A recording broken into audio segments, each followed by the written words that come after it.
High friend आमी शिलास cooking channel पक्ष थेके आपनादेर सबाइके स्वागत जानाई। सामनेई तो पुजो चले एसेछे, आकाशे भेजा तुलोर मेघ और काशफुलेर आनागोना, ताई सामने अनेक खावा दावा, ताई एकदम ग्रामेर स्टाइले सिम्पल रान्ना आपनादेर संगे शेयर करछि।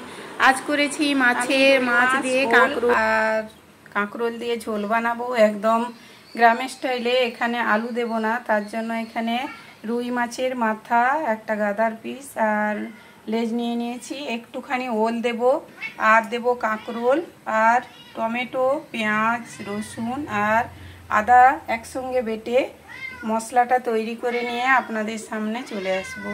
माछगुलोते नुन हलुद माखिए नेब, लवण हलुद दिए भालो करे नुनटा माखिए निते होबे, हलुद नुनटा। तारपर आमी कड़ाई बसिए कड़ाईते तेल गरम करते দিব। पुरो रेसिपिटा সরষার তেলেই রান্না হবে, তাই সরষার তেলটা দিয়ে দিচ্ছি। দেখতে থাকুন, একদম গ্রামের খাঁটি সরষার তেল, ঘানি সরষার তেল দিয়ে রান্না করছি আজকে। একদম প্রথমে তেলটা গরম করে মাছটা ভেজে নিচ্ছি।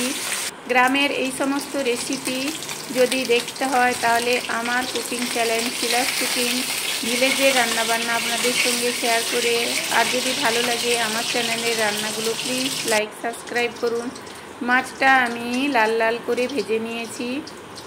তারপর উপকরণ হিসেবে মশলাতে নিয়েছি আদা পেঁয়াজ আর টমেটো রসুন একসঙ্গে মিক্সিতে বেটে নেব। আপনারা চাইলে শিলনোড়াতেও বেটে নিতে পারেন। এখন কড়াইতে যে মাছ ভাজা তেল ছিল তার মধ্যে ওল আর কাঁকরোলটাকে আমি ভালো করে লবণ হলুদ দিয়ে ভেজে নেব।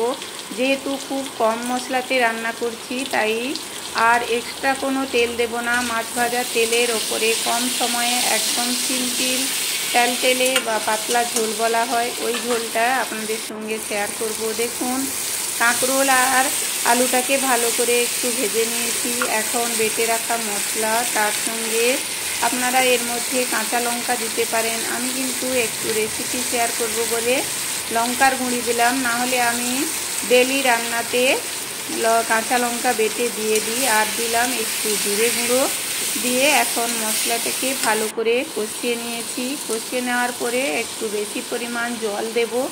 জল দিয়ে একদম ঝোলটা বানিয়ে নিব। দেখুন কতটা পরিমাণে জল দিয়েছি। এরকম ঝোল খেলে শরীরের পক্ষে খুবই উপকার।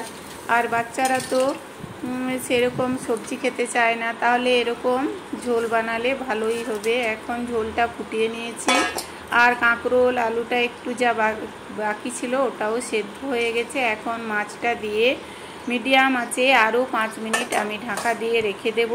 তারপর হালকা আঁচে পুরোটা হতে দেব। এখন আমি ওপর থেকে একটু গরম মশলা ছড়িয়ে দিচ্ছি। ধনে পাতা থাকলে ধনে পাতা দিতে পারেন, গরম মশলা দিতে পারেন। যেহেতু হালকা ঝোল তাই আপনারা চাইলে গরম মশলা নাও দিতে পারেন।